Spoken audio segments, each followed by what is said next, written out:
Welcome back for another round. I hope you're all tucked in. Midnight Tales, The Last Hunt. They never see me coming. Not because I'm invisible, but because I know how to be what they want to.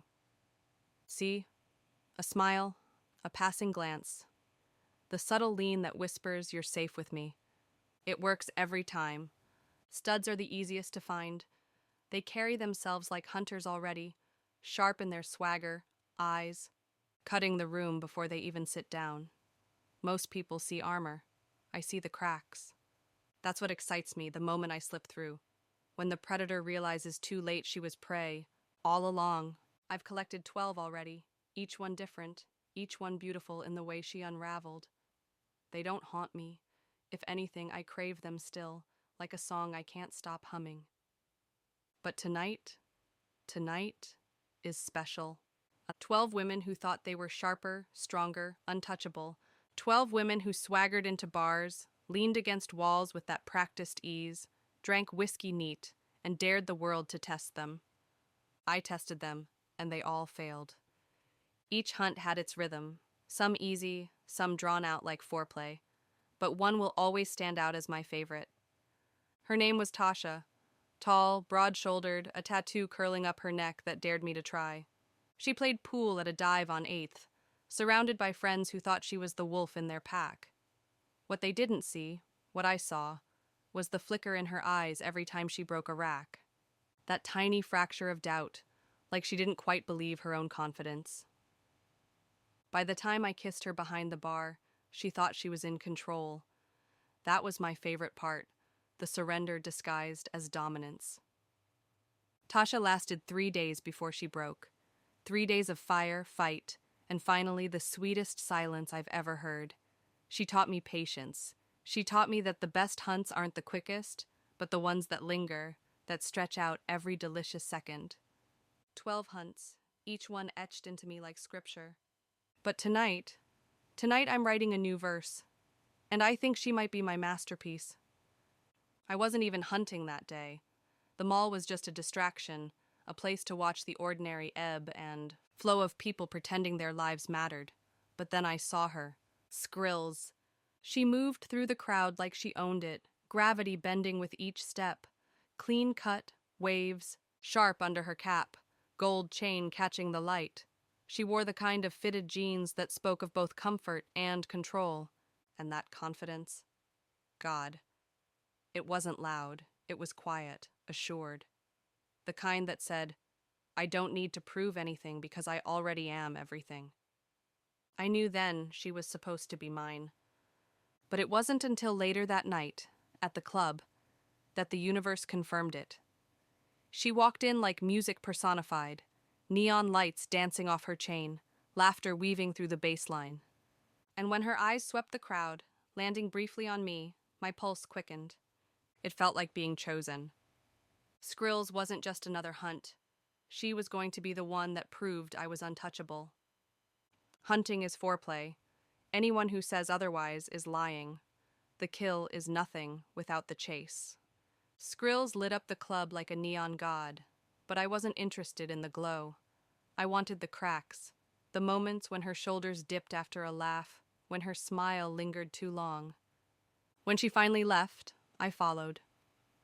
The streets were slick from rain, puddles distorting her reflection under the lamps. I trailed her to her black Charger, then all the way home.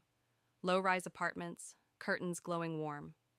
I parked across the way, eyes fixed on the window she illuminated. She moved with the same effortless swagger she carried in public. I watched until the light went out. Only then did I lean back, heart humming with contentment. This was it. The hunger purred, filling me with euphoria. Skrills was mine. Time is cruel when you're hungry. The days after dragged like rusted chains. I tried to distract myself, but every thought circled back to her. Skrills, her lip curl, her laugh, her crown of confidence.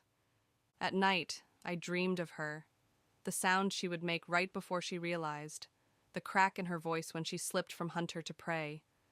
I hated the waiting, but Friday was coming, and Friday would be ours. Friday, the ritual, The ritual steadies me: rope, wires, gloves, knives, my gun, duffel bags, extra plastic. I never know where the night will take me, so I pack for every possibility.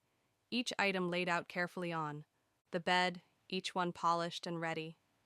My ritual was both shield and compass, guiding me toward the euphoria waiting at the end. I zipped the bag closed, caught my reflection in the mirror, and whispered, 12. Tonight makes 13. The club, the game begins. I followed her from her apartment to the club, parked down the block, and changed. Black bodysuit, heels just high enough, dark lipstick. I could be anyone tonight. Inside, the club pulsed with heat and sound, and there she was, Skrills, chain-catching neon light, laughing, drawing women in like moths to flame. Jealousy pricked, sharp as glass. No one else deserved her attention, only me. Near closing time, she stepped outside, arm draped around a girl. I slipped out the back, cutting across the lot to her Charger. One slash, then another. The hiss of air escaping her tires made me grin. She wouldn't leave with anyone tonight. She'd need help, and I'd be waiting. The ride, the trap within the trap. From the shadows, I watched her frustration bloom. She cursed low, waving off the girl she'd left with. Alone again.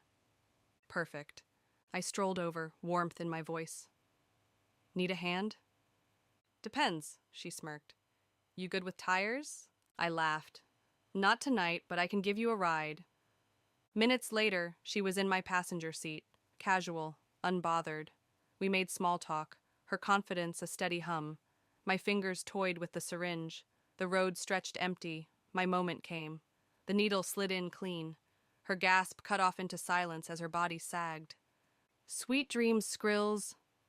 She woke tied to a chair, the basement dim. My gloves snug, my knife gleaming. Awake already? I purred. We have so much to explore. She stared at me, sharp, unbroken. I sliced her arm, shallow, savoring her hiss. Confidence tastes best when it breaks, I whispered. She kept me talking, asking why, how, what I loved most. Each question pulled words from my mouth, like silk. Each answer a thread in the web I was spinning. I didn't notice her hands shifting, didn't see the flash of steel in her ring, too lost in the anticipation, in the fantasy of her breaking, until the rope snapped. Her fist connected with my jaw. My knife clattered to the floor. Before I could reach it, she was on me, solid, brutal. In seconds, the ropes were around me. My ropes, my ritual turned against me. Skrills loomed above, knife in her hand, steady and certain. You thought you had me, she whispered. But I clocked you from the jump. You weren't hunting me. Her smile was merciless. I was hunting you. Fear flooded me. For the first time in 12 hunts, I understood what prey felt like. She crouched in front of me, eyes gleaming. All your tricks, all your toys. She gestured to my duffel bag. Mine now. She picked through the tools with care, rope, wires, blades, each one becoming hers. And then she began. Hours stretched into agony, cuts shallow, jolts sharp, silence unbearable. She savored, studied, perfected. My art, her canvas. By the time my body sagged, she was transformed, no longer prey, a predator reborn. She cleaned with my meticulousness, plastic smoothed, surfaces wiped. She left no trace. Then she leaned close, voice a whisper of steel. You taught me well. Now I'll take it from here. The last thing I saw was my reflection in her blade. Eyes wide, mouth trembling. Not the hunter, but prey. The torch had been passed, and Skrills would burn brighter and darker than I ever had. If you enjoyed this story, like, share, and subscribe for more. Until next time.